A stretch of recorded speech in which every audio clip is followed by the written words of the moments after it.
Today we are going to talk about the Indus Valley Civilization. So let's begin.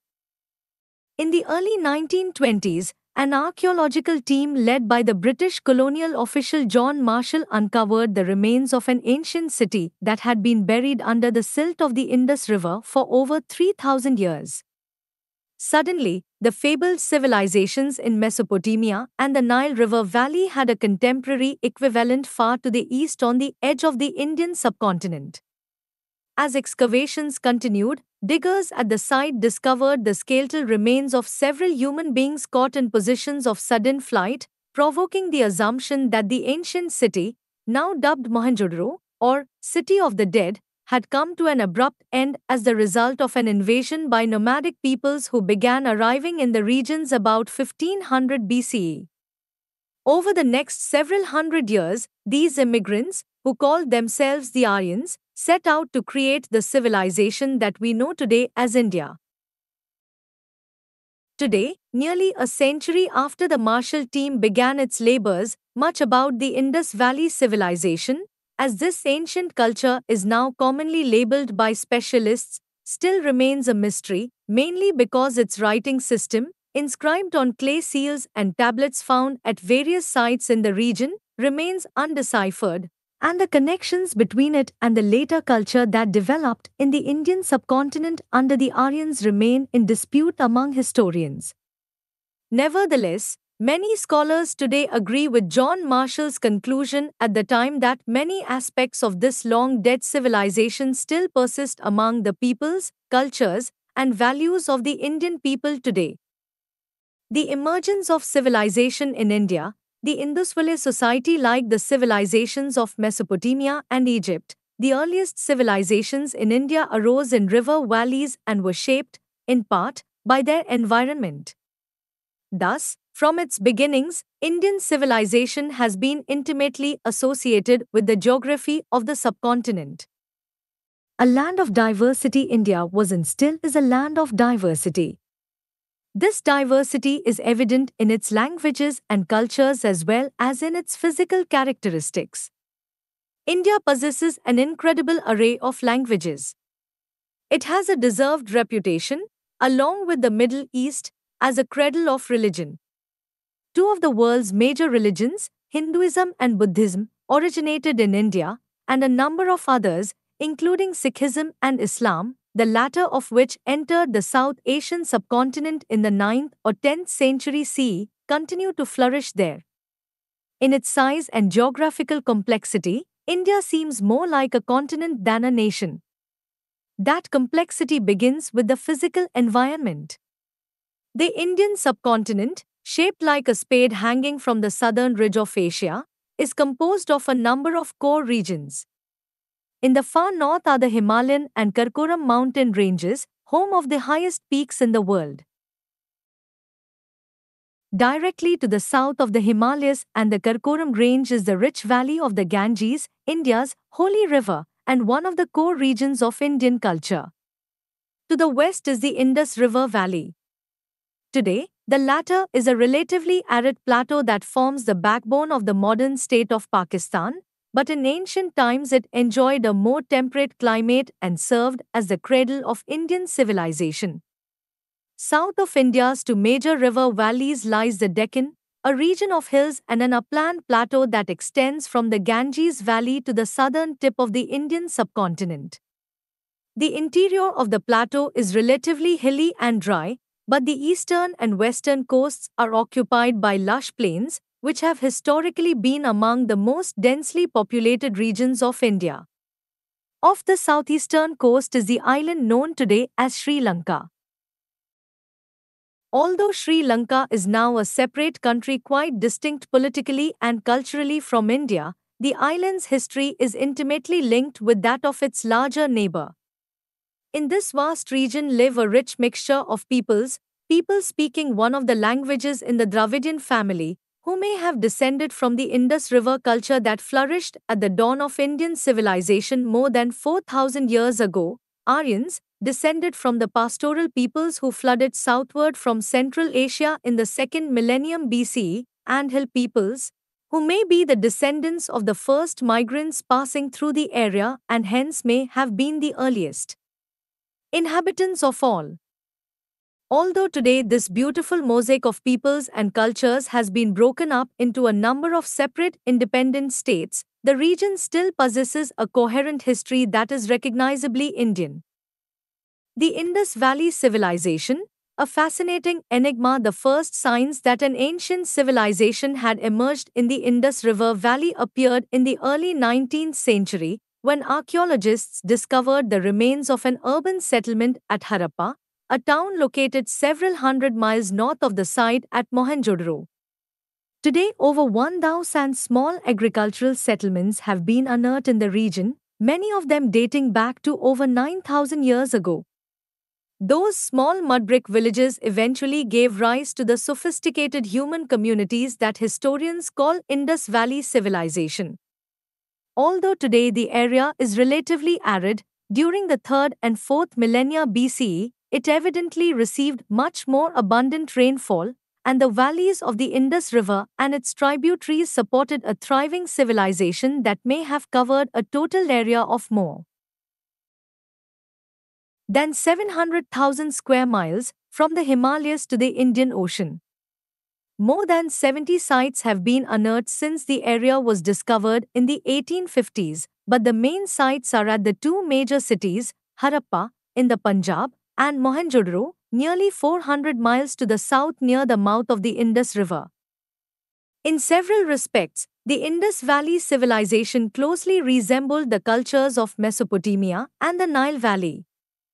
Like them, it probably began in tiny farming villages scattered throughout the river valley, some dating back to as early as 6,500 or 7,000 BCE. These villages thrived and grew until by the middle of the 3rd millennium BCE they could support a privileged ruling elite living in walled cities of considerable magnitude and affluence. The center of power was the city of Harappa, which was surrounded by a brick wall over 40 feet thick at its base and more than 3.5 miles in circumference. The city was laid out on an essentially rectangular grid, with some streets as wide as 30 feet. Most buildings were constructed of kiln-dried mud bricks and were square in shape, reflecting the grid pattern. At its height, the city may have had as many as 80,000 inhabitants, making it as large as some of the most populous Sumerian urban centers. Both Harappa and Mohenjo-daro were divided into large walled neighborhoods, with narrow lanes separating the rows of houses. Houses varied in size, with some as high as 3 stories, but all followed the same general plan based on a square courtyard surrounded by rooms. Bathrooms featured an advanced drainage system, which carried wastewater out to drains located under the streets and thence to sewage pits beyond the city walls. But the cities also had the equivalent of the modern slum. At Harappa, tiny dwellings for workers have been found near metal furnaces and the open areas used for pounding grain. Unfortunately, the Indus Valley writing system has not yet been deciphered, so historians know relatively little about the organization of Indus society, nor even the name that it called itself. Sumerian sources referred to it as Meluha.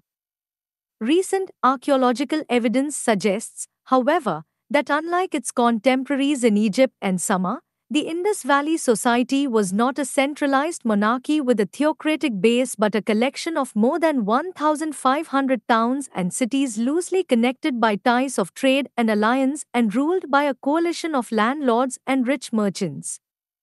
There were no royal precincts or imposing burial monuments, and there are few surviving stone or terracotta images that might represent kings, priests, or military commanders. It is possible that religion had advanced beyond the stage of spirit worship to belief in a single god or goddess of fertility. Drawings of animals on many of the clay seals suggest the possibility of animal sacrifice at ceremonies undertaken to maintain the fertility of the soil and guarantee the annual harvest. As in Mesopotamia and Egypt, the Indus Valley economy was based primarily on agriculture, and there is evidence that grain crops like wheat, barley, and rice, as well as peas, were cultured as early as 7,000 years ago. The presence of cotton seeds at various sites suggests that the Indus Valley peoples may have been the first to master the cultivation of this useful crop and possibly introduced it, along with rice, to other societies in the region. But they also developed an extensive trading network that extended to Sama and other civilizations to the west. Textiles and foodstuffs were apparently imported from Sama in exchange for metals such as copper, lumber, precious stones, and various types of luxury goods. Much of this trade was conducted by ship via the Persian Gulf, although some undoubtedly went by land. Indus Valley culture archaeological remains indicate that the Indus Valley peoples possessed a culture as sophisticated in some ways as that of the Sumerians to the west.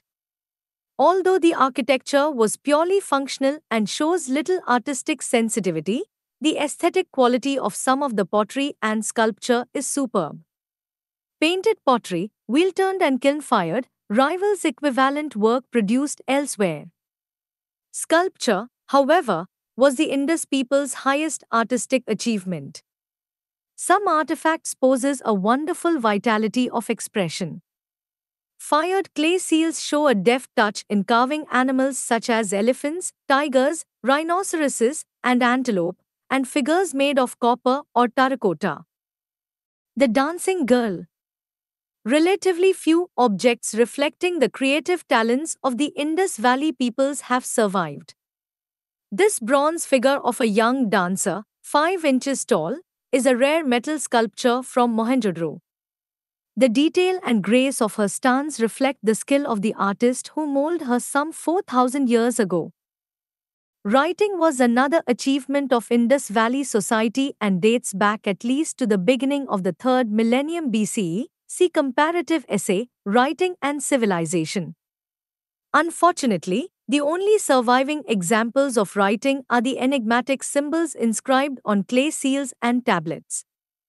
The script contained more than 400 characters, but most are too stylized to be identified by their shape and, as noted earlier, scholars have as yet made little progress in being able to decipher them. There are no apparent links with Mesopotamian scripts, and although, as in Mesopotamia, the primary purpose of writing may have been to record commercial transactions, some of the clay seals may have been intended to portray religious ceremonies. Until the script is deciphered, much about the Indus Valley civilization must remain, as one historian termed it, a fascinating enigma. The collapse of the Indus Valley civilization. One of the great mysteries of the Indus Valley civilization is how it came to an end. The once popular theory that the city of Mohenjo-daro was invaded and destroyed by marauding Aryan warriors has now been widely dismissed, since the Aryan peoples apparently did not begin to arrive in northwest India until about 1500 BCE, at least 4 centuries after the apparent abandonment of Mohenjo-daro. More likely, the Indus Valley civilization had already fallen on hard times, probably as a result of natural causes. Archaeologists have found clear signs of social decay, including evidence of trash in the streets, neglect of public services, and overcrowding in urban neighborhoods. Mohenjo-daro itself may have been destroyed by an epidemic or by natural phenomena such as floods, an earthquake, or a shift in the course of the Indus River. Some climatologists speculate that the monsoon rains that regularly water the region had weakened at the outset of the 2nd millennium BCE. If that was the case, any migrating peoples arrived in the area after the greatness of Indus Valley civilization had already passed. Thanks for watching Global Affairs and stay connected.